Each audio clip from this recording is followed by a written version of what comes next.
Okay, so you think you might be called to international missions. You're wondering about where you should go. You're wondering about when to sell everything that you have and start packing up. One of the first questions you have to ask and answer is, what about the mission agency? Maybe your denomination has a denominational mission agency, and perhaps they will provide your salary, and they will appoint you, and they will send you. Those are not the only option. The majority of missionaries in the world today are those that we call sometimes faith missionaries, although all missionaries are faith missionaries.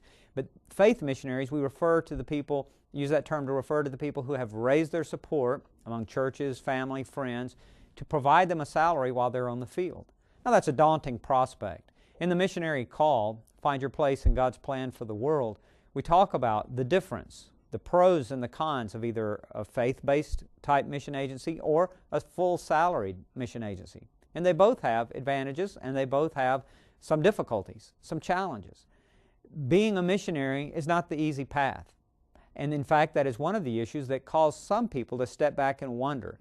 The Missionary Call is confusing. They work through those issues. Now they feel like they're called. And then they begin to ask, well, with which agency should I go?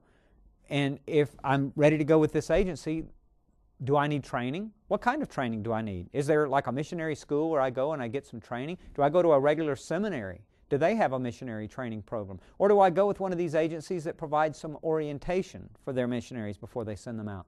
Someone might say that you don't need a theological degree to share a tract. And that's true.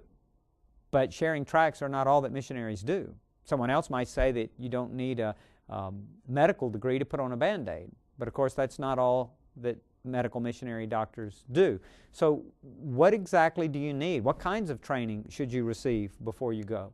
These are the issues that we talk about in the Missionary Call, as well as security platforms, going to countries that may be closed access countries. Here in this kind of world where we live, in a post-9/11 world, we have to think about security platforms. The agency that you choose can help you make that decision as well.